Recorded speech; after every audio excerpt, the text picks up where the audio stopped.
Olá, bom dia a todos, tudo bem? Hoje eu queria contar uma experiência que aconteceu nos anos 90. Eu me preocupava muito quando via os irmãos muitas vezes sendo questionados no trabalho de casa em casa, ou mesmo em palestras informais, com respeito à veracidade, à idoneidade da tradução do Novo Mundo. Então eu procurei fazer um esboço, que eu denominei como sendo as vantagens da tradução do Novo Mundo, e passei a fazer como discurso público quando era convidado por anciãos, como necessidade local da congregação. E aí comecei a fazer esse discurso em muitas congregações. Esse discurso eu destacava três vantagens da tradução do Novo Mundo. A primeira é o fato de ter um português atualizado.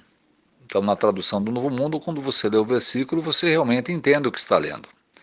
O segundo ponto era o fato de ter em mãos uma tradução que não possui textos acrescentados. Então fazia-se comparações com outras traduções e mostrava que os textos que não existem na tradução do Novo Mundo, na verdade, não estão ali porque realmente eles não estão nos originais. E o terceiro ponto era a coerência que existe na tradução do Novo Mundo. Essa coerência é uma coisa que realmente emociona até, de ver o quanto a tradução do mundo é coerente, ao passo que as traduções que as pessoas usam muitas vezes não tem nenhuma coerência. Bem, e aí, uma certa tarde, eu fui convidado para fazer um discurso numa congregação vizinha aqui de São Paulo. Então, quando eu cheguei lá, tinha lá uma grande multidão de pessoas, acredito que mais de 200 pessoas, acho que irmãos de outras congregações vieram assistir o discurso aquela tarde. E aí eu fiz o discurso mostrando o quanto a tradução do Novo Mundo é superior. Usei como ponto de referência a tradução João Ferreira de Almeida, edição Revista e Corrigida, por ser a mais usada aqui no Brasil e talvez a mais respeitada. E analisei pontos interessantes, como por exemplo, quando citei a questão da coerência, eu citei ali na tradução Almeida, edição Revista e Corrigida, Isaías 61:1, e ali o texto, nessa tradução, diz assim, olha, o Espírito do Senhor Jeová está sobre mim, porque o Senhor me ungiu para pregar boas novas aos mansos, enviou-me a restaurar aos contritos de coração e, e proclamar liberdade aos cativos e a abertura de prisão aos presos. Mas o que eu destaquei foi que a tradução Almeida usava aqui o nome de Deus, né? O Espírito do Senhor Jeová. Agora, será que essa tradução era coerente quando em Lucas capítulo 4 Jesus pegou essa passagem que hoje é Isaías 61, pegou o rolo do profeta Isaías e abriu exatamente nessa passagem e aplicou a ele mesmo essa passagem? Mas note o que acontece aqui quando Jesus cita essa passagem na mesma tradução Almeida, a mesma tradução que fala lá em Isaías 61, o Espírito do Senhor Jeová. Agora aqui diz assim, olha, Jesus falando, né? O 17, Lucas 4:17. E foi-lhe dado o livro do profeta Isaías, e quando abriu o livro, achou o lugar em que estava escrito. Olha como diz agora, o Espírito do Senhor é sobre mim. E continua repetindo aquelas palavras que nós lemos ali, mas omitiram o nome de Jeová. Espera um pouco, se Jesus estava lendo ali aquilo que hoje é conhecido como Isaías 61, e falou o nome de Jeová, quem acredita que Jesus iria omitir o nome do pai dele? Porque ele mesmo falou que ele veio para divulgar o nome do pai dele, veio para santificar o nome do pai dele, torná-lo conhecido. Então, isso foi só um detalhe para mostrar a coerência que existe na tradução do Novo Mundo. Bem, eu fiz o discurso, aquela multidão ali, né, apinhada, o salão estava apinhado de irmãos e irmãs. E o que eu achei interessante é que a grande maioria estava ali anotando os argumentos e as passagens que eu citava ali, né? Bem, quando terminou o discurso, eu estava me dirigindo para o carro e um grupo de anciãos estava me acompanhando. Aí um dos anciãos falou assim, irmão Pedro, o irmão percebeu que enquanto o irmão estava ali fazendo o discurso, uma jovem chorou o discurso inteirinho, chorava copiosamente. Aí eu até brinquei com ele, né? Falei, vai ver que ela estava chorando de tristeza de ver um orador tão limitado ali fazendo discurso, né? E dei risada, né? Daí ele falou, não, não, irmão, eu sei porque ela estava chorando. E aí ele me contou a história daquela jovem, né? Falou, olha, aquela menina, aquela jovem, ela é filha de um médico famoso aqui na cidade. E ela é pioneira regular. E o pai dela nunca aceitou que ela fosse testemunha de Jeová. Aliás, ele tem vergonha de vê-la pregando de casa em casa. E aí o que ele fez? Ele, contra a vontade dela, ele enviou essa jovem lá para o Paraná, na casa dos parentes dele. Porque os parentes dele lá, todos eles são presbiterianos. Então o que ele fez? Ele imaginava que ele mandando a menina lá para o Paraná, eles iriam convertê-la à fé presbiteriana. E ela iria esquecer que foi testemunho de Jeová aqui. Mas aí o que aconteceu? Todos esses meses que ela ficou lá no Paraná, ela não pôde ir no Salão do Reino e nem pôde sair para o ministério, porque era marcação cerrada em cima dela ali, os parentes. Mas eles não conseguiram demovê-la, fazer com que ela esquecesse as doutrinas bíblicas, em troca das doutrinas pagãs que eles ensinam lá.